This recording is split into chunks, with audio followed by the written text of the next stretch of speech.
avec joie et célébration notre papa pour le message.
Merci Seigneur, merci Seigneur.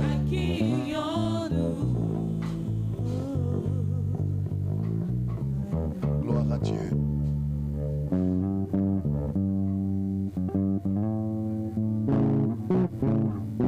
Gloire à ton nom Seigneur.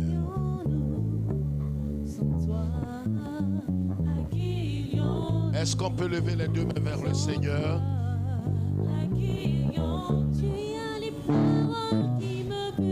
Alléluia. Merci Seigneur. Merci. Levons les mains peu vers le Seigneur. Merci, on chante. Est-ce que ce matin, ce dernier dimanche, nous pouvons tous élever nos cœurs vers le Seigneur et lui dire merci pour ses hauts bienfaits. Bien-aimés frères et sœurs, écoutez-moi très bien. L'année n'a pas été facile pour chacun de nous, d'une manière ou d'une autre. Pour certains, ça a été encore plus difficile. Mais pendant toute cette année, pendant ces 52 semaines, le Seigneur a été avec nous. Je le redis encore. J'ai dit pendant ces 52 semaines, malgré l'état de notre cœur, malgré nos péchés, le Seigneur a été bon envers nous. Ton amen n'est pas à la hauteur de ce que le Seigneur a fait. Est-ce que nous pouvons exprimer notre gratitude envers le Seigneur ce matin? Est-ce que nous pouvons acclamer très fort le Seigneur ce matin?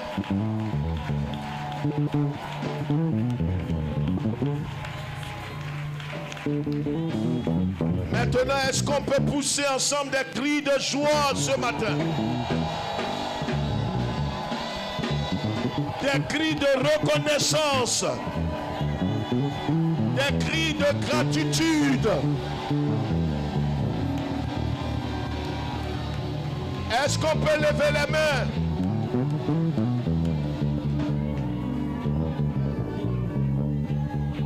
Est-ce qu'on peut lever ensemble les mains? Levons tous les mains. Levons les mains. Et recommande ta vie et les quelques heures qui nous séparent, qu'en vérité, en une minute, tout est capable. Tout est capable de changer. Je voudrais que tu te remets entièrement de les mains du Seigneur. Prie le Seigneur. Répands ton cœur devant le Seigneur. Deux personnes. Gloire à ton nom, Seigneur. À toi seul toute la gloire et la puissance au siècle des siècles, Seigneur. Au siècle des siècles. L'Esprit de Dieu est parmi nous et le Saint-Esprit va te restaurer ce matin. Qu'en vérité, il a une mission accomplie avec toi en cette année, en cette fin d'année et en cette nouvelle année qui arrive. C'est pourquoi, pendant que ton cœur est ouvert, le Saint-Esprit de Dieu répand sa faveur.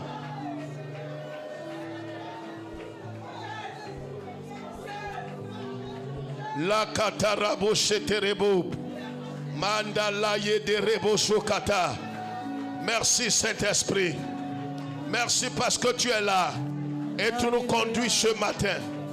À toi soit la gloire, Seigneur. Tu es parmi nous.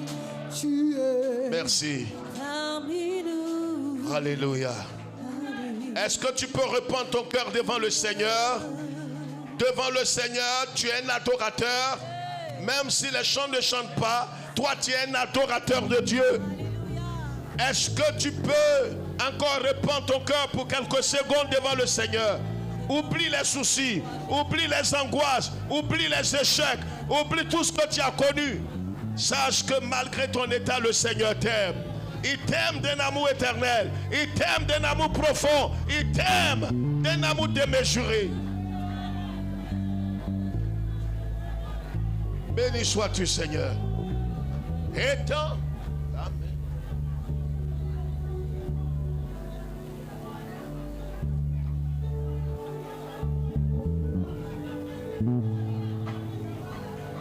Oh Jésus. Dieu de bonté et plein d'amour, tu fais toutes choses merveilleuses. Étant ta main sur ma maison, fais briller sur mon rayon. Est-ce qu'on peut chanter?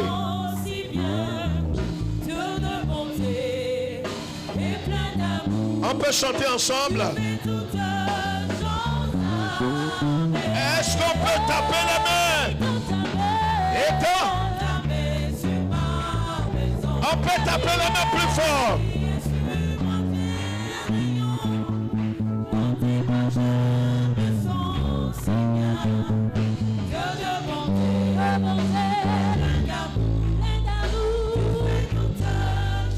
Allons-y ensemble, rapidement, rapidement.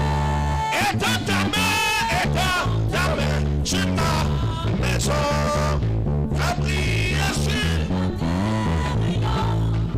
dans tes bras, je me sens si bien. Dieu de bonté et plein d'amour, tu fais toutes choses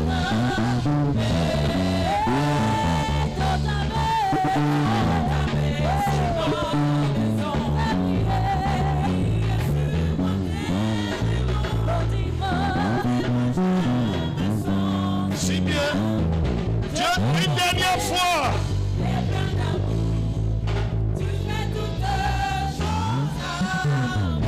Une dernière fois. Et quand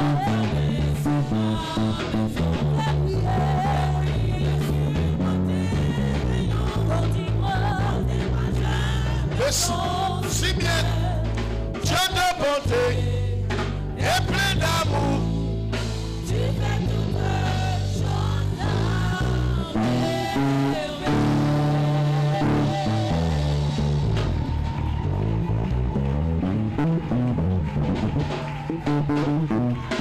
Est-ce que nous sommes là pour le Seigneur ce matin?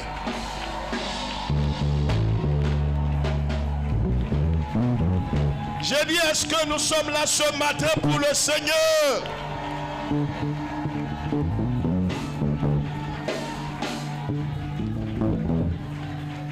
Nous rendons toute la gloire au Seigneur. Je voudrais que ta joie soit grande. Le Dieu qui t'a gardé depuis le 1er janvier jusqu'à cette heure est encore vivant. Non seulement il est vivant, mais il est fidèle. Peu importe, regarde ici, peu importe tout ce que tu as traversé, peu importe tes échecs, peu importe les trahisons, peu importe les décès, peu importe tout ce que tu as vécu, l'essentiel est que toi-même tu es vivant.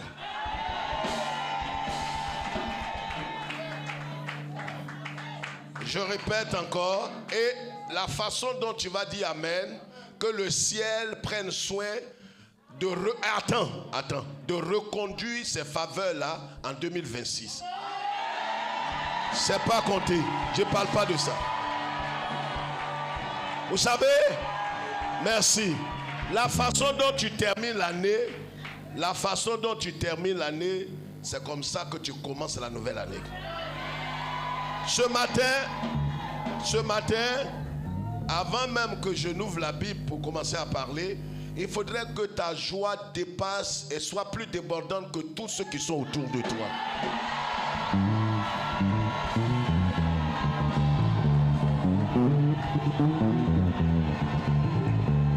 Est-ce qu'on peut pousser?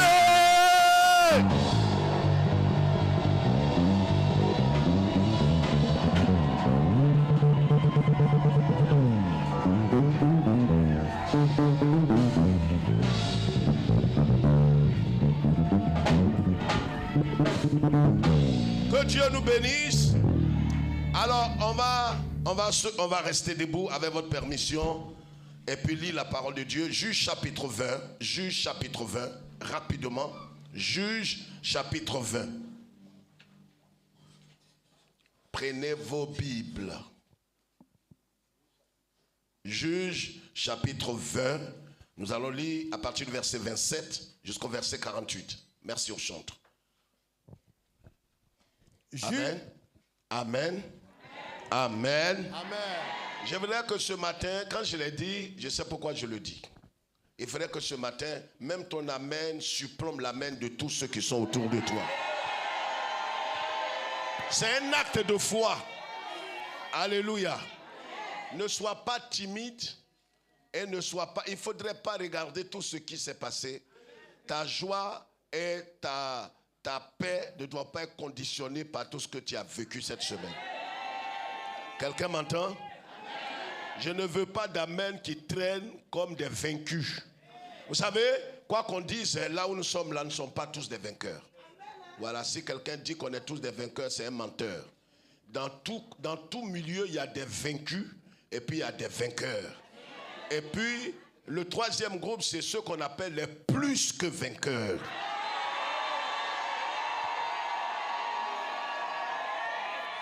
On va lire la parole de Dieu. Juge chapitre 20, le verset 27. Et nous allons comprendre la pensée du Seigneur. Tu comprendras certaines choses ce matin. Fais en sorte que l'année ne soit pas encore de 20 slogans pour toi. Parce que des gens vont commencer à prononcer des paroles. Bonne et heureuse année, bonne santé, longévité. Mais ça peut être des stériles, vraiment slogans. On peut être sincère et prononcer des paroles, mais ces paroles ne vont jamais arriver dans ta vie. Je vais vous montrer quelque chose de très grave ce matin. Pour comprendre qu'en vérité, quand tu n'es pas en train de faire ce que Dieu t'a dit, tous tes pleurs ne sont que vanité. Regardons, parce qu'il y a des gens qui aiment s'apitoyer. Ils ont le don de s'apitoyer. Il se fait pitié dans tous les milieux. Il est le plus souffrant, le plus malheureux, le plus... Tu penses que c'est en faisant ça? Je vais te démontrer dans la Bible ce matin que ces choses-là ne peuvent rien changer dans ta destinée. Allons-y. Juge chapitre 20, verset 27. Allons-y très vite. Et les enfants d'Israël consultèrent l'Éternel. Vas-y. C'était là que se trouvait alors l'arche de l'alliance de Dieu. Et c'était Phiné, fils d'Éléazar, fils d'Aaron, qui se tenait à cette époque en présence de Dieu. Et il dit... Dois-je marcher encore pour combattre les fils de Benjamin? Mais il faut remonter pour que certaines personnes puissent comprendre. Il faut lire à partir du verset 19. Dès le matin, les enfants d'Israël se mirent en marche. Vas-y très vite. Et ils campaient près de Gibéa. Et les hommes d'Israël s'avancèrent pour combattre ceux de Benjamin. Et ils se rangeaient en bataille contre eux devant Gibéa. Donc vous avez compris que c'est le peuple d'Israël qui est en train de combattre ceux de Benjamin. Allons-y. Les fils de Benjamin sortirent de Gibéa et ils entendirent sur le sol ce jour-là 22 000 hommes d'Israël. Ils ont tué 22 000 hommes d'Israël. Écoutez très bien. Et pourtant, dans le principe de Dieu, c'est qu'Israël a toujours la victoire. Ça devient un slogan. Moi, je ne peux jamais être vaincu. Qui va me terrasser? Je vais vous démontrer ce matin qu'il y a beaucoup de paroles que nous prononçons qui sont devenues des slogans. Ça n'a pas de vie, c'est stérile. Tu comptes sur ça, tu vas mourir.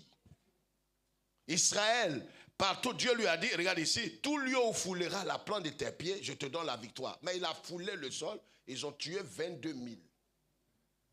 Où était Dieu? C'est ça que je vais vous expliquer ce matin.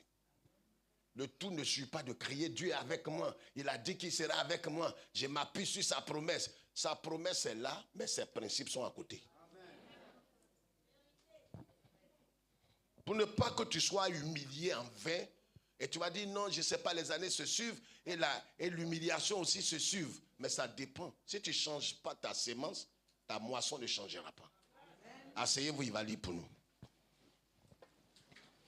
Le peuple, les hommes d'Israël reprirent courage et ils se rangèrent de nouveau en bataille. Donc ils ont repris courage.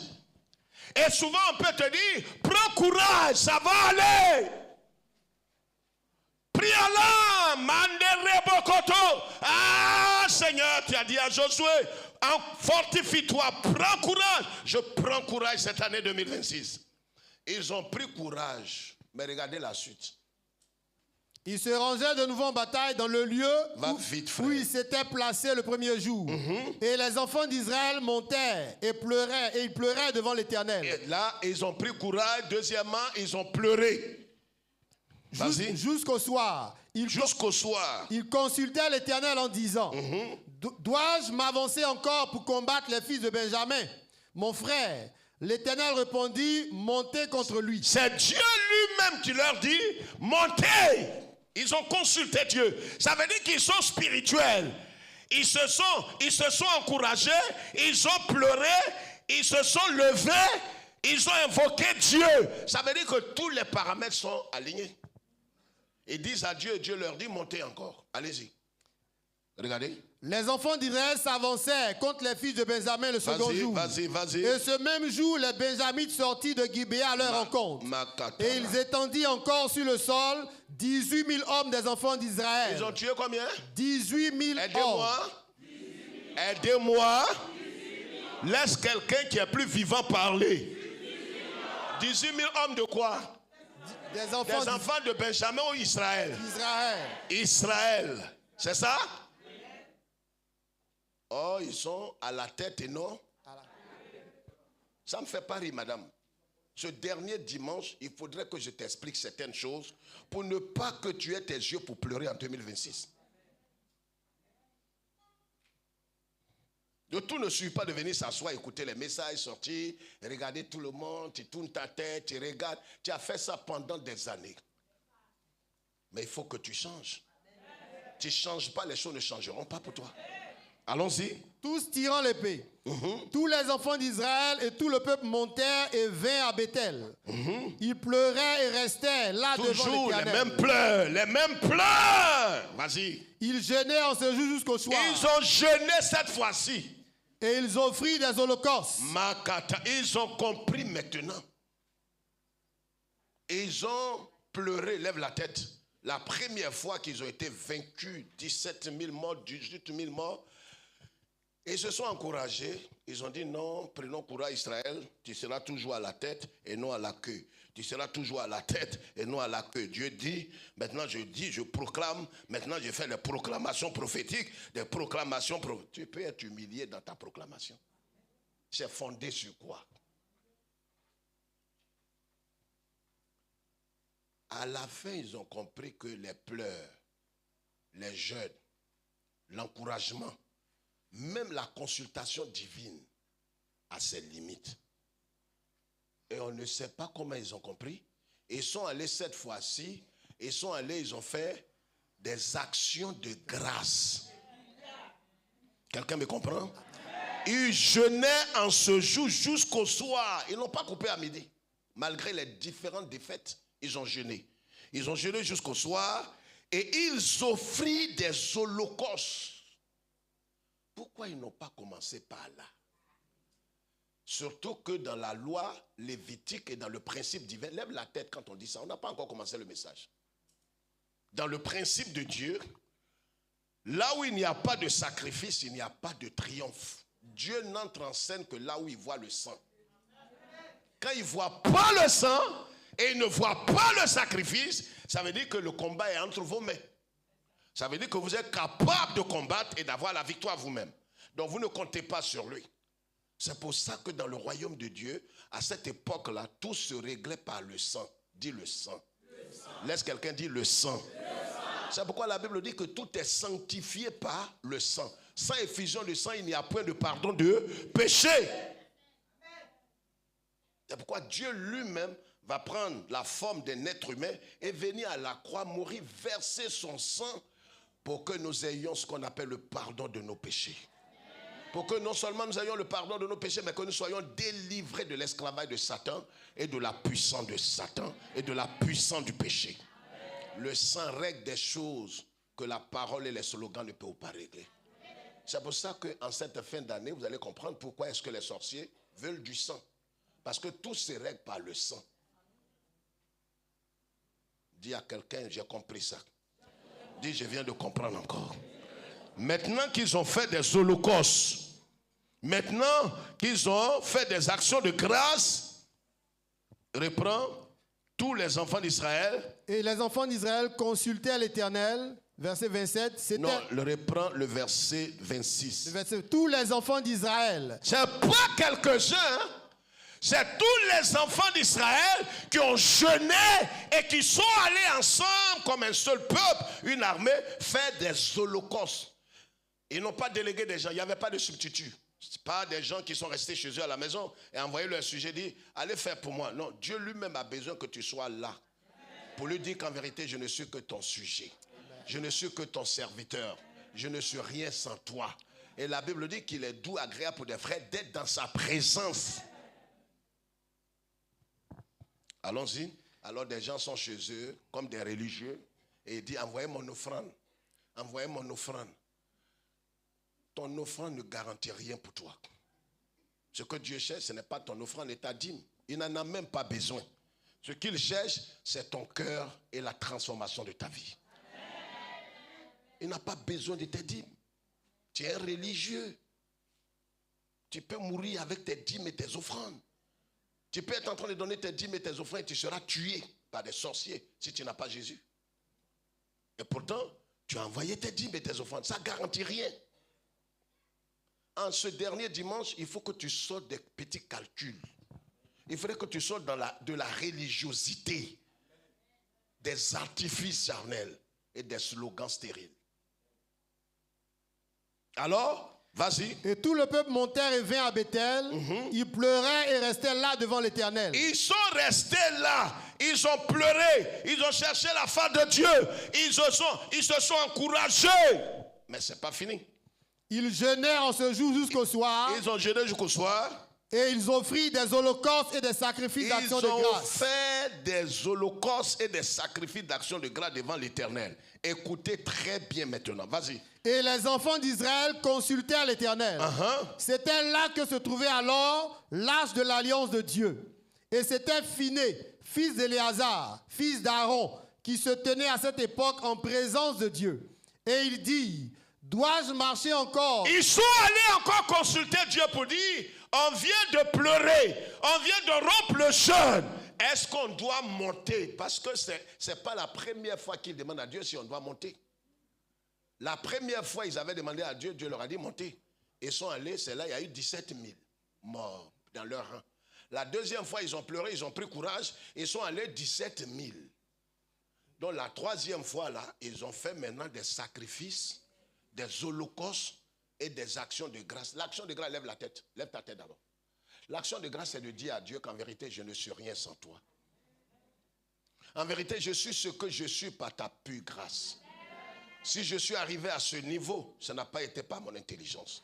Le diplôme, le travail et tout ce que j'ai aujourd'hui, c'est pas ta seule main. Alléluia. Alléluia. Et c'est important de comprendre cela. Et quand ils ont fait ces actions de grâce, alors regardez la suite, vas-y. L'Éternel répondit, montez. Comment? Montez. Car demain je les livrerai entre vos mains. Pour la première fois, Dieu même dit, est-ce que quelqu'un a compris la parole? Est-ce que quelqu'un peut se réjouir pour cette parole? Dieu leur dit, montez. Demain, moi-même l'Éternel, je vais vous livrer les Benjamites. Ce n'est pas une affaire de faire ceci ou de faire cela. Demain matin, à la première heure, je vais poser un acte. Je vais livrer tous ces gens-là entre vos mains et vous allez avoir la victoire sur eux. Est-ce que quelqu'un peut pousser un cri de joie?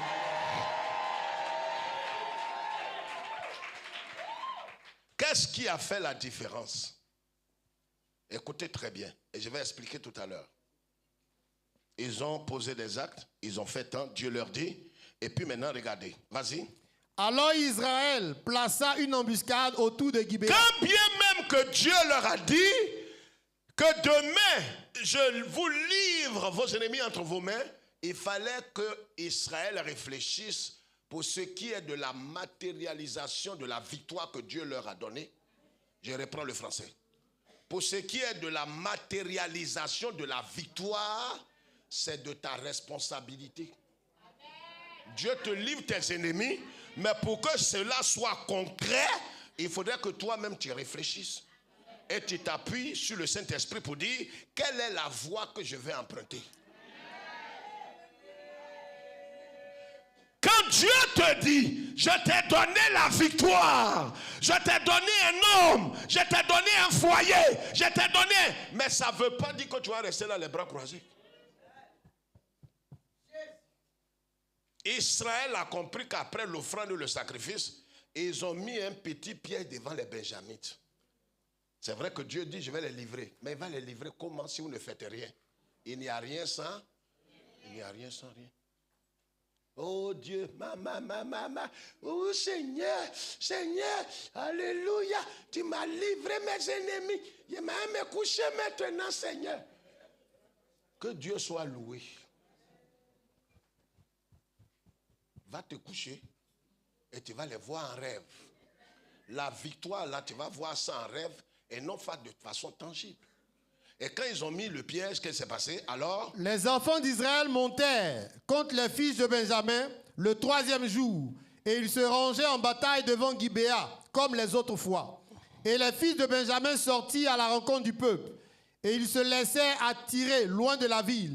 Ils commençaient à frapper à mort parmi le peuple, comme les autres fois, sur les routes dont l'une monte à Bethel et l'autre à Gibéa, par la campagne. Et ils tuaient environ 30 hommes d'Israël. Encore. Les fils de Benjamin disaient, les voilà battus devant nous, comme auparavant. Mais les enfants d'Israël disaient, fuyons et attirons-les loin de la ville dans les chemins. Tous les hommes d'Israël quittèrent leur position et se rangeaient à Baal-Tamar. Et l'embuscade d'Israël s'élança du lieu où ils étaient, de Maharé-Gibéa. 10 000 hommes choisis sur tout Israël arrivèrent devant Gibéa. Le combat fut rude et les Benjamites ne se doutaient pas du désastre qu'ils allaient éprouver. L'Éternel bâtit Benjamin devant Israël. Qui a bâti Benjamin? L'Éternel bâtit Benjamin. Je pose la question et tout le monde n'est pas obligé de répondre. Ne répondent que ceux qui sont dans le contexte. J'ai dit qui a vaincu Benjamin? L'Éternel bâtit. Est-ce que c'est Israël qui a vaincu Benjamin? Est-ce que c'est toi qui as vaincu les ennemis? Non. Dès le jour où toi-même, tu t'es consacré à l'Éternel, tu as livré ton âme, ton esprit, ta vie, tout ton être entier au Seigneur, c'est le Seigneur qui combat maintenant au travers de toi. Je pensais qu'il allait dire un amen vivant. Verset 40. Cependant, une épaisse colonne de fumée commençait à s'élever de la ville. Les Benjamites regardaient derrière eux. Regarde le verset 48 et puis tu t'assois. Les hommes d'Israël revinrent vers les fils de Benjamin et les frappèrent du tranchant de l'épée. Depuis les hommes des villes jusqu'au bétail et tout ce que l'on trouva. Il mit aussi le feu à toutes les villes qui existaient. Amen. C'est pas le début qui compte. Tu peux mal commencer. Tu peux même avoir des échecs sur échecs, sur échecs, sur échecs. Mais c'est la finalité là qui compte. Oh. Laisse quelqu'un manifester sa reconnaissance. C'est pourquoi, vous voyez, l'année même a commencé difficilement pour certains. Difficilement. Avec des pleurs. Mais tu as commencé par les pleurs, tu ne vas pas terminer par les pleurs.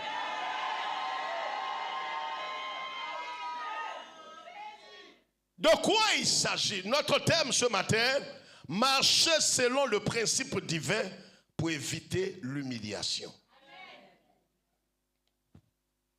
Marcher selon le principe divin pour ne pas que l'humiliation, la confusion soit ton partage cette année. Il ne faut pas marcher selon toi, la pensée de ton cœur, selon toi, tes dictées, selon ta sagesse humaine, mais tu dois marcher selon le principe de Dieu, l'esprit de Dieu, la parole de Dieu. On ne marche pas comme bon nous sommes. On n'est pas du monde, nous qui avons cru au Seigneur Jésus. À moins que tu ne sois pas converti. Mais si tu es réellement converti, tu ne dois pas... La Bible dit, ceux qui sont fils de Dieu, ceux qui marchent selon l'esprit sont ceux-là qui sont appelés fils de Dieu. Cette année 2025 qui s'achève, le tout ne suffit pas de prendre des résolutions vaines, des résolutions qui ne vont pas aboutir. Il faudrait qu'on prenne, on décide véritablement chacun de pouvoir marcher selon l'esprit de l'Éternel, selon la voie de l'Éternel, et pour que nous puissions voir se concrétiser ce que Dieu veut réaliser dans notre vie. Amen. Parce que l'année peut commencer. L'année peut commencer avec, pour certains, avec joie, avec gloire, avec puissance, mais comment est-ce qu'elle va se terminer? Parce que la Bible dit d'ailleurs que la fin d'une chose vaut mieux que son commencement. Et la nouvelle année où chacun de nous va souhaiter ses vœux les meilleurs à ses proches, à des frères, à des connaissants, bonne heureuse année, que Dieu te bénisse, que Dieu soit avec toi, que cette année soit une année de santé, une année de gloire, une année de prospérité, une année, on va citer. Mais quand on fait le bilan, on voit que tu aurais voulu que même ces gens-là ne prononcent pas des paroles sur toi. Parce que toutes les tonnes de paroles qu'on a prononcées sur toi, aucune parole n'a été exécutée. Ça veut dire qu'on peut prononcer des belles paroles, mais s'il n'y a vraiment pas d'attitude qui change à notre niveau, les paroles là vont rester lettres mortes. Je voudrais que nous comprenions quelque chose. La loi, le principe divin, c'est quoi? C'est une vérité fondamentale. Il faut écrire maintenant. Pour ceux qui prennent note, c'est une vérité fondamentale, c'est une loi, c'est un élément essentiel de la foi. C'est une valeur fondamentale qui émane de Dieu. Cette loi fondamentale qui émane de Dieu, qui doit guider en vérité les actions de tout croyant.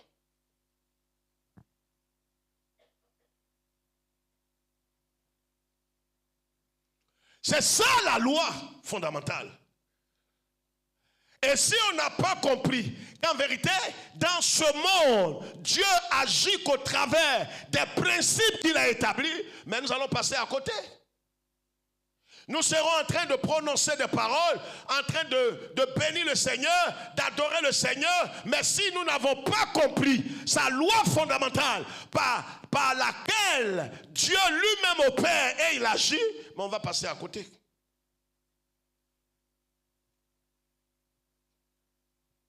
On va passer à côté. C'est comme quelqu'un qui va dans un guichet automatique. Et puis il a oublié le code.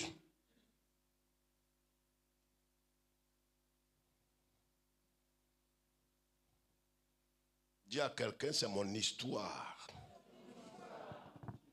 J'arrive devant le guichet, je ne sais pas ce qui m'a pris, j'étais tellement pressé que j'ai oublié mon code. Dis code. Ce n'est pas de toi que je parle. On n'a pas de te fâcher ce matin. Est-ce que tu es obligé de venir au culte? C'est les enfants de Dieu qui viennent adorer Dieu pour ce dernier dimanche. On voit ton visage qui est gonflé, on dirait quelqu'un on l'a loué pour venir louer Dieu. Dis à quelqu'un, c'est de qui il veut parler. Tu sais ton visage, on t'a loué. Demande aux deux qui sont à côté, dis on t'a loué.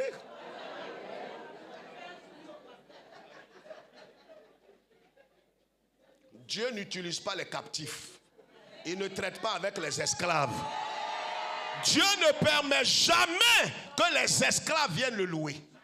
C'est pour ça que je vous ai démontré ici la dernière fois, et on va renchérir le mardi, Dieu voulant, et où nous avons démontré qu'en vérité, pourquoi Dieu dit à Pharaon, laisse partir mon peuple pour qu'il me serve. C'est pourquoi? Parce que le Saint-Esprit n'est pas un cohabitant. Ce n'est pas un colocataire. Hein? Vigie, tu comprends? Il ne cohabite pas, hein, les mots. Non, le démon est à moi. Il y a un démon, il y a un esprit malin qui est à moi. Tu n'as rien compris de l'écriture. Jésus ne cohabite pas avec les démons. Ou c'est lui qui est là, ou c'est les démons qui sont là. Il est un Dieu extrêmement jaloux.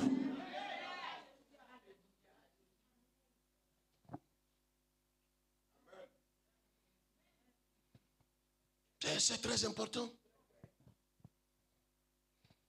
C'est pourquoi qu'un homme est en train de marcher et qui n'a pas compris les principes. Mais aussi longtemps que j'étais dans le guichet.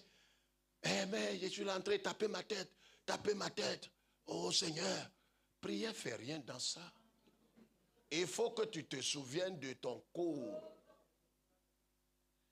Je suis allé à la maison, j'ai cherché. J'avais mis, il y avait plusieurs cartes magnétiques. J'ai fouillé. Parce que la carte que j'avais prise là, ce n'est pas le code que j'ai mis. Car chaque carte a son code. Là où tu es là, tu as une carte.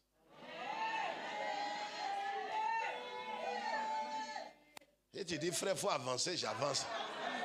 Mais c'est pour ça que les codes que j'emploie, ce n'est pas ça que toi tu vas employer. C'est pas pareil, j'écris Adonai, tu vas crier Adonai. Ça n'a pas marché avec toi. Tu ne connais pas mon alliance avec Dieu. Il ne faut pas être un suiveur. La parole de Dieu déclare une chose importante, frères et sœurs. Ces principes-là guident la vie des hommes, le pas des hommes. Et ce sont des normes éternelles qui sont applicables à tous les êtres humains. Il n'est pas question de dire, non, moi, vraiment, je ne veux pas faire. Mais si tu ne fais pas, tu ne passeras pas, tu n'auras pas, tu ne seras rien. La sémence et la moisson, c'est un principe éternel.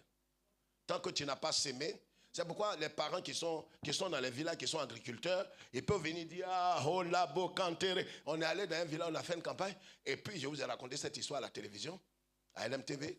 Oh, le vieux là s'est approché, pasteur, ce que je vous demande, c'est de faire quelques prières. Faire quelques prières sur mon terrain. Faire quelques prières pour que vraiment j'ai l'abondance. L'abondance. Je lui ai dit, vieux, on ne fait pas prière pour avoir abondance. Il faut changer ta façon de s'aimer.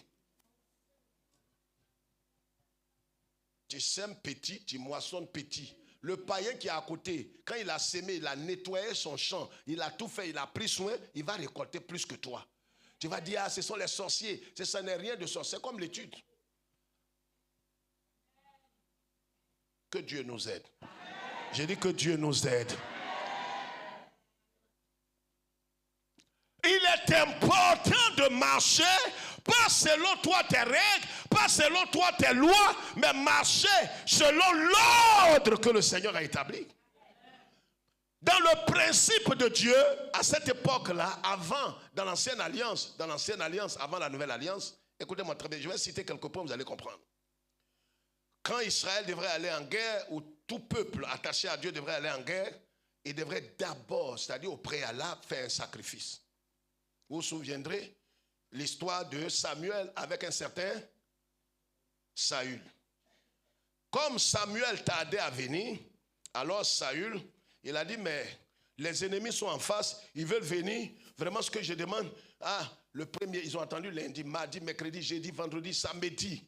Saül ne vient pas. Samuel ne vient pas. Donc Saül, on ne sait pas ce qu'il a pris. Il a pris le sacrifice et il a égorgé le mouton et il a fait lui-même le sacrifice. Il a dit, quoi qu'on dise, nous tous on a l'esprit. Ce n'est pas Samuel seul. C'est quand il a commencé, il a fini le sacrifice net. Voilà le protocole du prophète qui apparaît. Samuel lui dit, c'est quoi tu fais? Il dit, non, Baba, je viens de finir le sacrifice, l'holocauste. Comme tu tardais, c'est ça, j'ai fait le sacrifice, parce que nos ennemis veulent tomber sur nous. Il dit, mais est-ce que tu es habilité à faire le sacrifice? Même si je tarde, je ne viendrai pas en retard. Amen. Dieu peut tarder, mais il ne vient jamais. Ce que tu attends depuis 1er janvier, ça, ce n'est pas pour tout le monde. C'est pour quelqu'un qui est venu ce matin. Ce que tu attends depuis le 1er janvier, avant le Dieu qu'on appelle le Dieu de la dernière seconde. Qu'il te soit fait selon ton amen. Est-ce que ton amen peut plomber l'amen de plusieurs?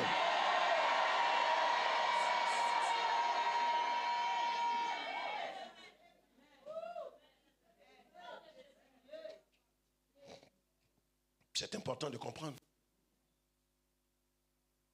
Dieu est le Dieu de la dernière. Même à 23h50, ce qui est impossible aux hommes est possible à Dieu. C'est pourquoi ne désespère pas. Amen. Il est capable de tout. Donc il y a un sacrifice qui doit être fait avant que Dieu lui-même ne prenne en compte le combat. C'est pour ça, regardez dans la nouvelle alliance que nous on a fait. Jésus est venu, il a sacrifié sa vie. Il nous a donné la victoire, il nous a délivrés de la puissance de Satan et de la puissance du péché. Nous ne combattons pas en vérité pour avoir une certaine victoire. Nous combattons depuis la victoire de Christ. C'est français, je répète. Nous ne combattons pas parce que nous ne sommes pas capables d'avoir une quelconque victoire. La victoire que Jésus a pu avoir, il a eu à la croix, cette victoire-là est pour nous. Nous sommes au bénéfice de la victoire que le Christ s'est acquise à la croix. Donc nous combattons à partir de la victoire de Christ. Nous ne combattons pas dans un esprit orgueilleux de pouvoir avoir une certaine victoire. Nous ne pouvons pas avoir de victoire. Nous sommes dans la victoire de Christ. C'est pourquoi il y a une chose qu'il faut comprendre ce matin. La première chose qu'il faut comprendre, après tout ce que ses frères n'avaient pas compris, je rappelle, avant de citer le premier point, je vais citer au moins 7 choses, mais avant de citer ces points, je rappelle un peu ce qu'on a vu tout à l'heure. Les enfants d'Israël, qu'est-ce qu'ils avaient fait? Ils avaient jeûné. C'est important de jeûner. Le jeûne est un pilier, c'est un appui de la foi. Ils ont jeûné et cette année 2026 qui arrive, tu vas jeûner, c'est important de jeûner. Mais il ne faut pas t'arrêter au jeûne. La deuxième chose, la Bible dit, quand ils sont allés et que les Benjamites ont tué plusieurs personnes, ils ont pris courage. Il faut prendre courage. Il faut se fortifier. La troisième chose, c'est qu'ils sont venus, ils ont pleuré. Ils ont pleuré du matin jusqu'au soir. Mais ces choses-là ne règlent rien d'éternel. On peut pleurer, on peut se lamenter, on peut s'apitoyer. Tu peux marcher comme quelqu'un qui est un orphelin parmi les frères, à la maison, dans le quartier, dans le village. Tu peux marcher à l'église même comme un homme qui fait pitié, qui est le plus misérable, le plus malheureux. Il est quelqu'un qui transporte tous les fardeaux sur son dos en cette année, en cette fin d'année 2025. Mais ça ne va rien changer. C'est ce que Jean n'avait pas compris quand il a été transporté dans le ciel. Il s'est mis à pleurer. Un vieillard lui a dit, monsieur, vous venez d'où? Il dit, de la terre. Et vous faites quoi ici? C'est l'esprit qui m'a fait monter ici. C'est l'esprit qui m'a fait monter ici. Seigneur, mais pourquoi tu pleures? Je pleure parce qu'il n'y a pas de solution pour nous sur la terre. Mais on ne pleure pas ici. Ici, là, ce n'est pas pleurs qui règle le problème. Tu peux pleurer. Tu as vu les vieillards là, aucun ne s'occupe de toi. Il y a eu compassion. Tu veux quoi? Il dit, ah, c'est le salut de l'humanité. Mais voilà lui qui est là-bas, là, que tu vois André, un agneau, là. Il a été immolé. Et son sang qui a coulé là a réglé tous vos problèmes. Donc le problème n'est pas les pleurs, n'est pas seulement le jeûne, n'est pas seulement se lamenter, s'apitoyer. Tu peux t'apitoyer, tu peux pleurnicher, tu peux aller de personne en personne, de prophète en prophète. Ça ne règle rien. Ça ne va rien régler.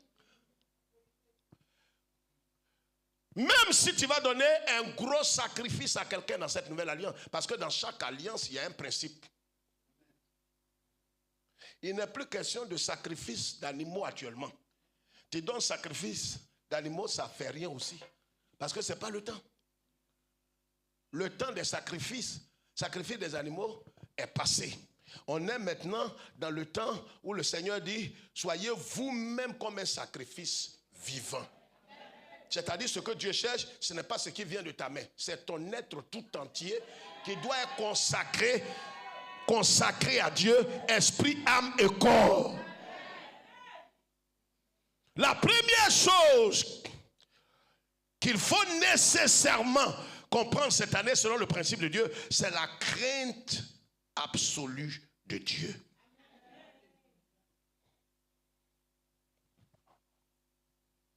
La parole de Dieu déclare que la crainte de Dieu, c'est le début, c'est le commencement de la sagesse. Et quand un homme n'est pas sage, il peut avoir la connaissance, mais la connaissance, je vous ai enseigné pendant plus de 3 semaines sur la connaissance et la sagesse. Un homme peut avoir la connaissance, entend la Bible dit, mon peuple périt par manque de connaissance. Tu peux avoir la connaissance, des tonnes de connaissances, mais si tu ne sais pas comment appliquer cette connaissance, et c'est ce qui arrive. On a tous été à l'école et les professeurs sont là. Qui ici n'a pas maudit un professeur un jour? J'ai des frères dans la salle. On a tous maudit les professeurs. Dit, il nous a donné ce qu'on n'a pas vu en classe. Il nous a donné ce qu'on n'a pas vu en classe. Pourquoi il va donner ce que vous n'avez pas vu en classe? Chers collègues menteurs.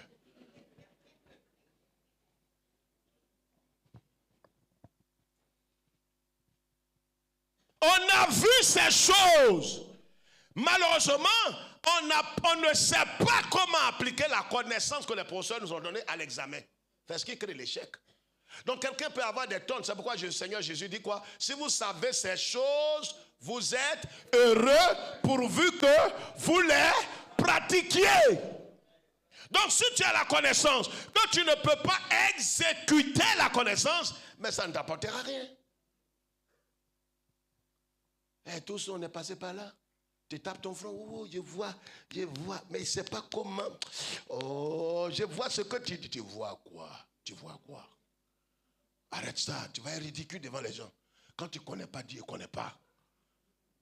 À force de taper ton front, tu vas devenir une petite chose.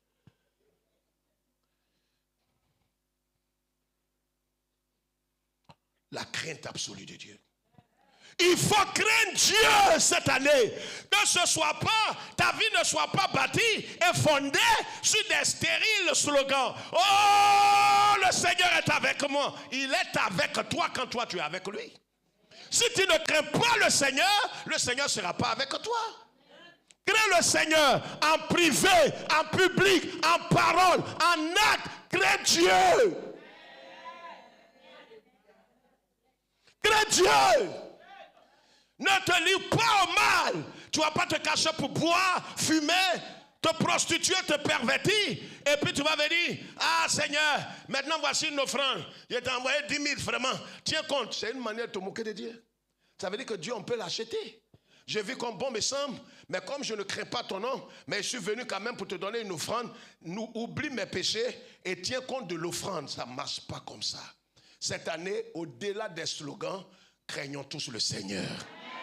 Je n'ai pas compris. Et craindre Dieu, c'est marcher selon sa voie. C'est marcher selon ses principes. Les enfants d'Israël ont pleuré, gémi, se sont lamentés. Mais quand ils ont compris qu'en vérité, il faut craindre Dieu. Craindre Dieu, c'est faire les choses comme Dieu veut. C'est pour ça qu'Isaac a dit à l'enfant, à Ésaü, il lui a dit, va, tue un gibier et prépare ce gibier comme j'aime. Il ne faut pas préparer le gibier comme toi tu aimes. Mais si tu le prépares comme j'aime, je vais te bénir. Et très souvent, on peut faire un repas, mais on ne le fait pas comme le mari aime. On dit non, je l'ai fait comme on prépare chez nous là. Mais on n'est pas chez vous. Les femmes mariées, je n'entends pas. Je n'entends pas. Ton mari n'est pas de même tribu que toi. Tu veux préparer les choses selon votre ethnie et votre tribu. Tu es dans ta tribu là-bas. C'est un homme de ta famille. Alors donc prépare les choses comme il. Voilà. Tu prépares quelque chose, c'est comme chez vous. Oh, il n'aime pas manger de chez vous forcément. Fais-toi, il n'aime pas forcément ta nourriture. Fais tout pour qu'il puisse aimer. On est ensemble? La deuxième chose que nous devons comprendre, c'est de garder la foi quoi qu'il arrive. Quels que soient les semblants d'échecs, les enfants d'Israël, beaucoup sont morts, 17 000, 18 000, 27 000. Malgré ça, Amboké terrible. Ils n'ont pas dit Dieu, trop c'est trop. On ne te consulte plus même. On ne va plus chez toi. Tu ne vas pas chez lui, tu vas aller où? Même si tu as eu des échecs sur des échecs, tu diras Seigneur, à qui irions-nous? Cette année, quel que soit ce qui arrivera, reste attaché au Seigneur. Je parle à quelqu'un. Reste attaché au Seigneur.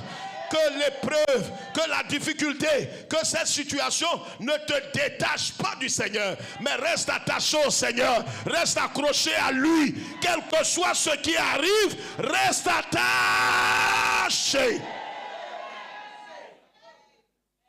Garde la foi. La troisième chose que nous devons comprendre en vérité, Hébreux chapitre 11, verset 28 le dit aisément. Troisième chose, rester reconnaissant à Dieu en toutes choses. 1 Thessaloniciens chapitre 5, verset 18. J'ai dit ces principes, ce sont des principes, ce sont des règles, ce sont des lois dans le monde spirituel. Ce n'est pas parce que tu as eu des problèmes que Dieu, toi-même tu es qui? Je ne peux plus te louer. Dieu a fait quoi pour moi? Le fait même que tu sois sur tes deux pieds, bénis le Seigneur. Parce que ce que tu as vu passer là, il est capable de te ramener ça. Est-ce que je parle à quelqu'un? Je dis quoi? Il faut rester reconnaissant à Dieu en toutes circonstances. 1 Thessaloniciens 5, verset 18. Quatrième chose, il faut aligner constamment ta pensée sur la parole de Dieu. Il ne faudrait pas que ta pensée soit en déphasage de la parole de Dieu. Frères et sœurs, il faudrait qu'on comprenne cela. Vous savez, levez la tête, les batailles ne se font plus physiquement ni à l'externe. Les batailles ne se font pas à l'extérieur, mais à l'intérieur dans nos pensées. Écoutez-moi, je vais vous dire quelque chose de très fort. Vous savez, frères et sœurs, c'est quand l'apôtre Paul dit en Romains, chapitre 2, soyez transformés par le renouvellement de l'intelligence, il sait de quoi il parle. Regardez ici, regarde ici. On peut être converti, né de nouveau, rempli du Saint-Esprit, mais tant que les forteresses demeurent dans notre pensée, et regarde, j'ai dit de lever la tête, elle dort. Pitié.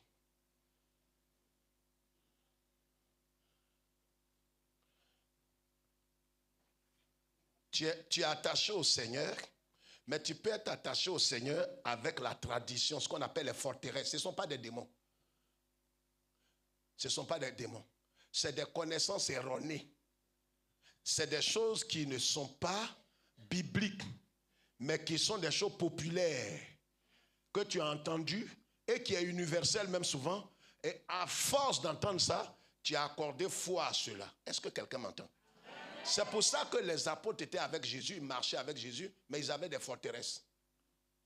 C'est-à-dire, la forteresse, c'est une croyance erronée que tu as malgré ta conversion. Oui, c'est vrai que même on peut être en Jésus, mais si tu sors la nuit, là, les sorciers, et si tu croises un génie, mon oncle qui est mort, j'entends sa voix, tu es un menteur. On dit, on l'a vu au bord du village, on l'a vu, il fait quoi? Ton oncle n'est pas intelligent?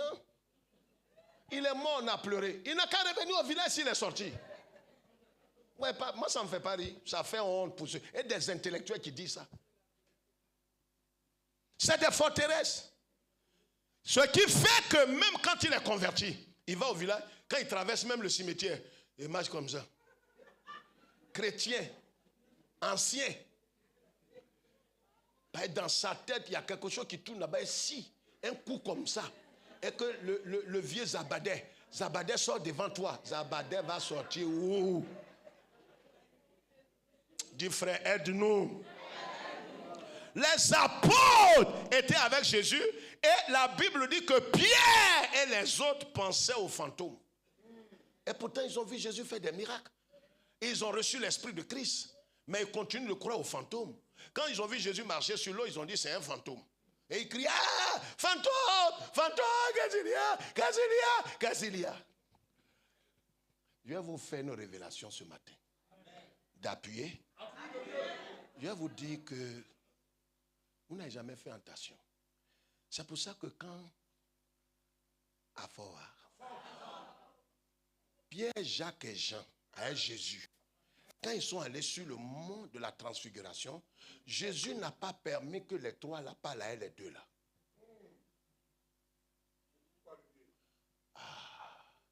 Moïse là, il est mort. Élie, il a disparu. S'il parle à Moïse, c'est qu'eux, ils sont vivants, ils sont en train de parler à des morts.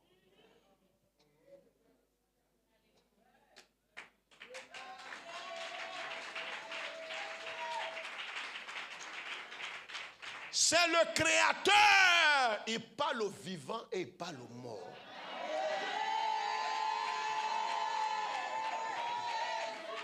Dis frère, qu'est-ce que tu en sais? Mais c'est pourquoi il est arrivé au tombeau de Lazare. Et comme c'est lui qui est le chef du séjour des morts. Mais il est au dehors ici. Vous savez, quand tu es le propriétaire de la maison, quand j'arrive à la maison,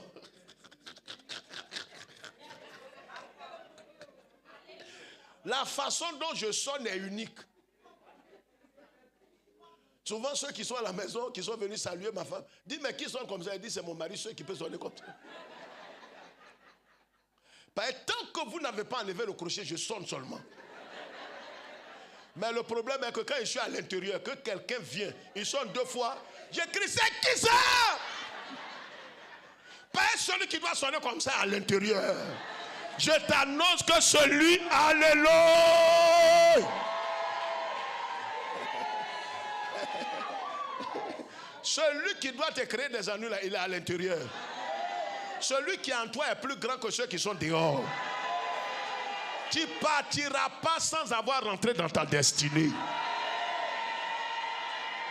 Alléluia. Alléluia. Il y a des choses que le Seigneur ne permet pas. On termine, il faut aligner sa pensée. Je l'ai dit, les batailles spirituelles est d'abord en interne et non à l'externe. Toute bataille est d'abord à l'intérieur. Parce qu'en vérité, ce que tu laisses contrôler, ou ce qui va contrôler ta pensée, c'est ce qui va dominer ta vie. Satan, regardez-moi, je vais vous dire quelque chose et puis on va aller vers la fin.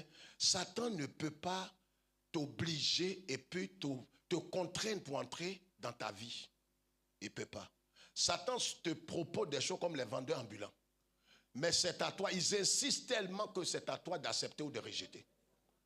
Souvent, tu n'as même pas envie d'acheter, mais à force d'insister devant ta porte, tu finis par acheter. C'est ce que Satan fait. Il ne peut pas rentrer chez toi par infraction. C'est pourquoi cette année, veille sur tes pensées. Veille sur ton cœur. Veille sur ta parole. Parce que ne te crée pas d'ennui inutile. Sache que le diable, il n'a pas d'accès à ta vie. Amen. Amen. Cinquièmement, que Dieu soit ton appui et non ta sagesse. Juge chapitre 16, verset 19. Que Dieu soit ton appui et non ta sagesse. Amen. Que Dieu soit ton appui. Que Dieu soit ton appui. Que cette année, que tu ne comptes pas sur ta science, ton intelligence, ta capacité, ton savoir-faire. Ne dis pas cette affaire-là, je n'ai même pas besoin de chercher la face de Dieu. Je n'ai pas besoin de chercher la face de Dieu. Il y a des choses que tu dois comprendre. Et puis, sixièmement, espère contre toute espérance avec humilité. Romains chapitre 4, versets 18 à 19. Et le septième point,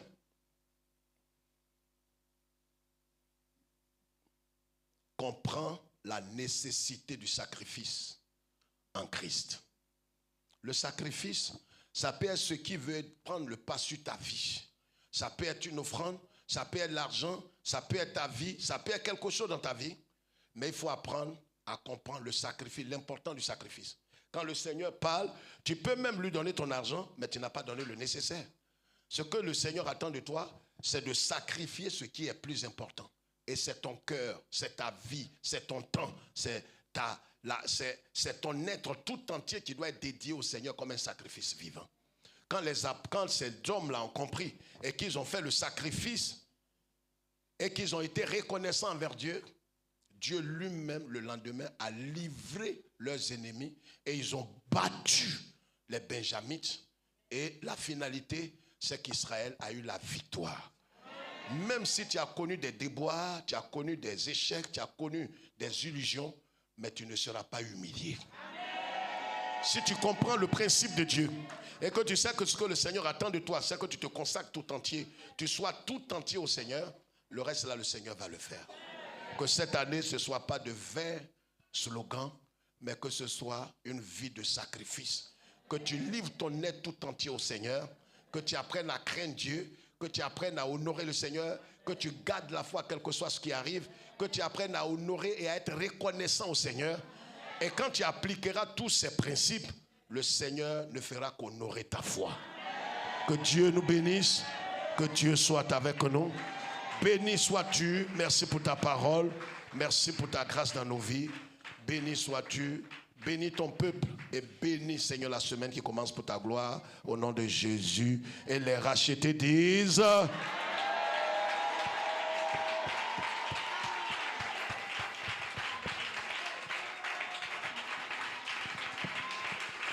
Que Dieu nous bénisse.